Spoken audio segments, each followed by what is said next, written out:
कई जगह पे ऐसा दिखाई पड़ा कि विरोध हमारे दृष्टिकोण की जगह हमारे इम्प्लीमेंटेशन के तरीके पर है। परंतु मैं इस सदन के माध्यम से देश की जनता के सामने स्पष्ट करना चाहता हूं कि ये जो विरोध है वो इम्प्लीमेंटेशन का नहीं है। ये विरोध केवल और केवल महिला आरक्षण का ही विरोध किया। और मान्यवर,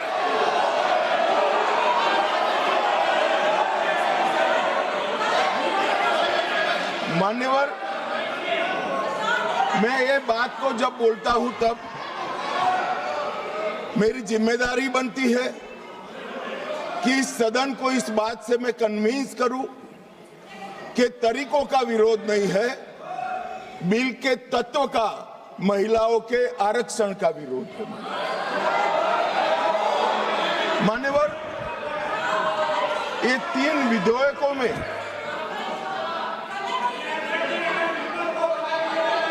अरे धैर्य रखो भैया, धैर्य रखो। अखिलेश जी समझाओ जरा। मान्यवर,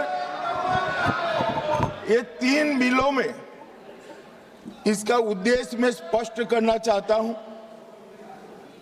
पहला उद्देश्य है सरकार का और हमारे नेता नरेंद्र मोदी जी का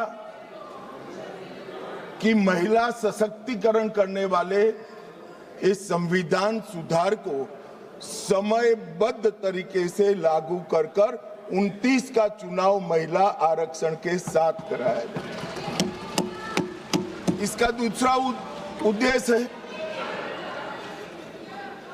एक व्यक्ति एक वोट और एक मूल्य, ये सिद्धांत हमारे लोकतंत्र की नींव में जो हमारी संविधान सभा ने तय किया था, वो सिद्धांत के स्पिरिट को यहां पर लागू किया गया। मान्यवर, ये पूरे सदन में 543 सदस्य बैठते हैं।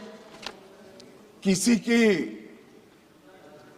सीट में वोटर्स की संख्या 39 लाख है, किसी की 60,000 और ढेर सारी सीटें ऐसी हैं जो 70 के दशक में फ्रीज हो गए, तब से लेकर आज तक इतनी बड़ी हो गई है कि सांसद अपने मतदाता को अपना मुंह भी नहीं दिखा सकता, क्योंकि इतनी बड़ी आबादी को वो कैसे संभाल पाए। मान्यवर, जो मतदाता है उसकी अपेक्षाएं होती है, उनकी समस्याएं होती है और समस्याओं के निराकरण के लिए वो सांसद के पास भी जाना चाहता है, मिलना भी चाहता है। क्या इस सदन में जो विरोध करते हैं उसमें से कोई मुझे समझा सकता है कि जिस सांसद के कॉन्स्टिट्यूएंसी में 39 लाख वोटर हो, वो किस प्रकार से अपनी सांसद की जिम्मेदारी का निर्वहन करेगा? और इसी विषय को दृष्टिगत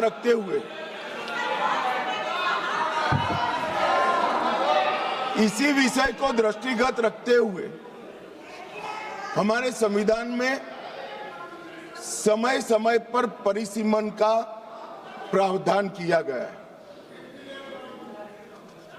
और परिसीमन के प्रावधान से ही एससी और एसटी जो जिसकी संख्या बढ़ती है उसकी सीटें भी बढ़ने का प्रावधान है।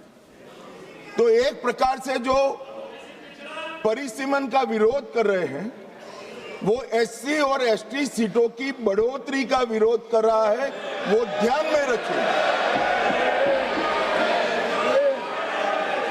मान्यवर, संतुलित, समावेशी और व्यवहारिक लोकतांत्रिक ढांचा ये तैयार करना, इसकी जिम्मेदारी संविधान ने सरकार जो अधिकार में होती है उसको दी।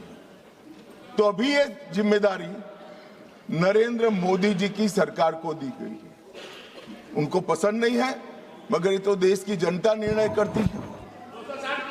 वो वंश परंपरागत नहीं होता है, वो लोग चुनकर भेजते हैं।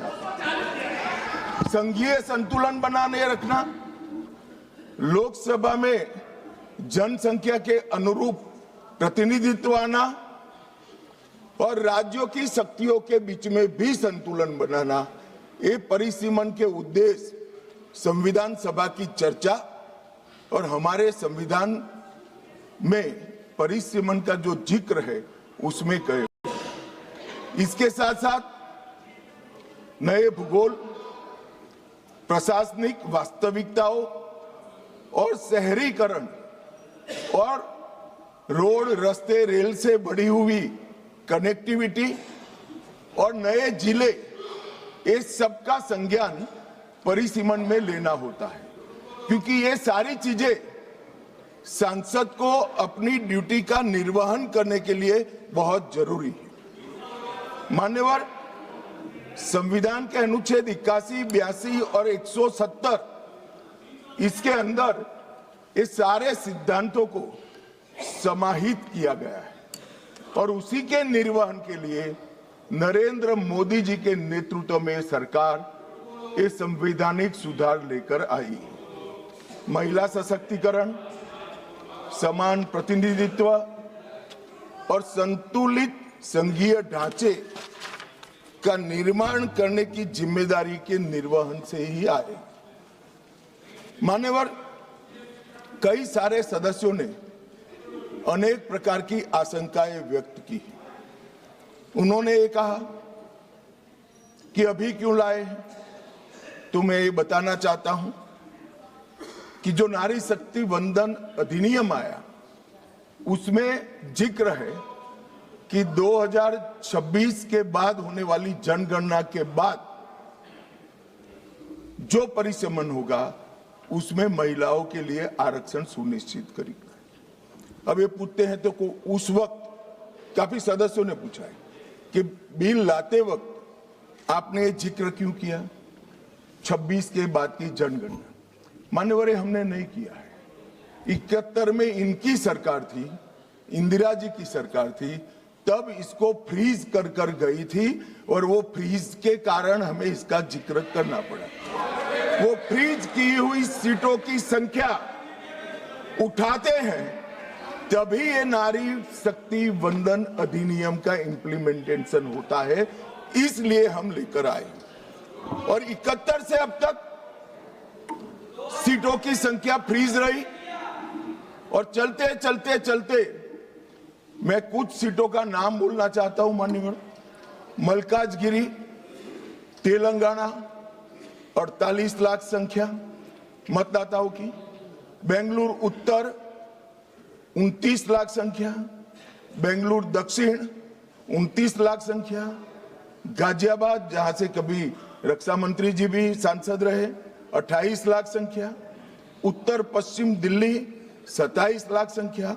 127 सीटें ऐसी है मान्यवर जिसमें 20 लाख से ज्यादा वोटर से 20 लाख से ज्यादा। अब मुझे कोई बताए भला, जहां 48 लाख वोटर है वो सांसद कैसे 48 लाख मतदाताओं की अपेक्षाओं के साथ अपने आप को मैच कर, इसकी पूर्ति। अरे अखिलेश भाई, एक लेवल की बात चल रही है यार, कहां केंद्रीय विद्यालय कर रहे हो अभी, इसका समय आएगा।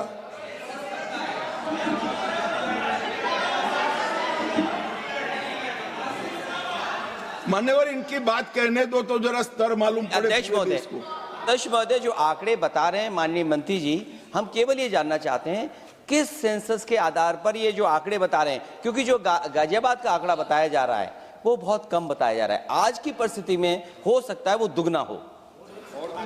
मैं यही कह रहा हूं, ये पुराना है, मैं यही कह रहा हूं। अगर डिलिमिटेशन करने दोगे तो नया आ जाएगा और एक की जगह दो सीटें बन जाएगी। मान्यवर, उनको ये भी पता नहीं है कि वो अपने स्टैंड के पक्ष में आर्ग्यूमेंट दे रहे हैं या विपक्ष में दे रहे हैं। मान्यवर, 127 सीटें ऐसी है जहां 20 लाख से ज्यादा वोटर। अब इसमें एक व्यक्ति, एक मत और एक मूल्य, इस सिद्धांत का पूर्णतया उल्लंघन होता है। कहीं पर तो 45 लाख मतदाताओं के समूह को एक प्रतिनिधि मिला है और कहीं पर 6 लाख मतदाताओं के समूह को एक प्रतिनिधि मिला है। तो मत का मूल्य जो एक होना चाहिए वो नहीं हुआ है मान्यवर। और मैं विश्वास दिलाता हूं कि डिलिमिटेशन के लिए ये लोग सहयोग कर दे, हमें भरोसा करें और डिलिमिटेशन करने दें तो ये मूल्य एक समान हो जाए।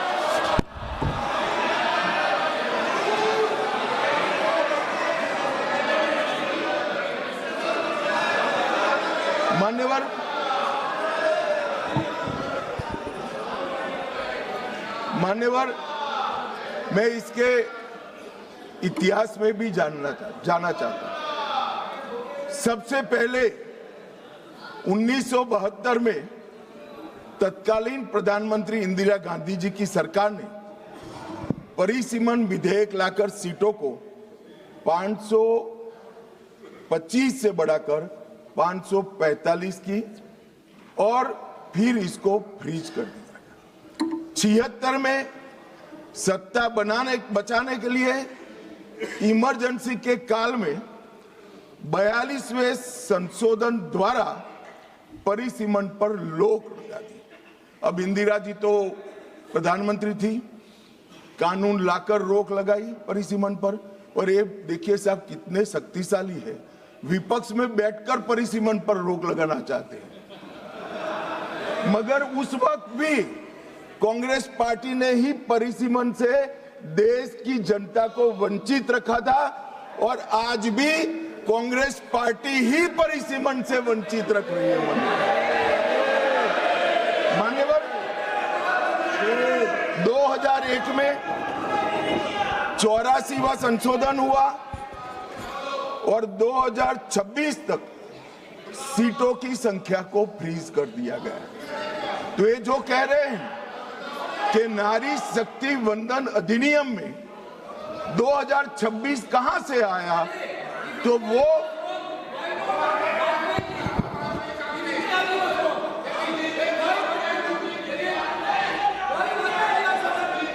बताता हूं। एक सेकंड। मान्यवर, ये कह रहे हैं वाजपेयी जी थे। वाजपेयी जी बड़े विद्वान पुरुष थे, ये इनको जानते थे, तो इन्होंने प्रयास ही नहीं किया, बेचारे ने आगे बढ़ा दिया इंदिरा जी का। मगर हम तो समझते थे कि आप हमें सपोर्ट करोगे, तो हम तो बिल लेकर आ गए। अब आप गिराना चाहते हो भाई। तो वाजपेयी जी ये बात की कल्पना कर सकते थे कांग्रेस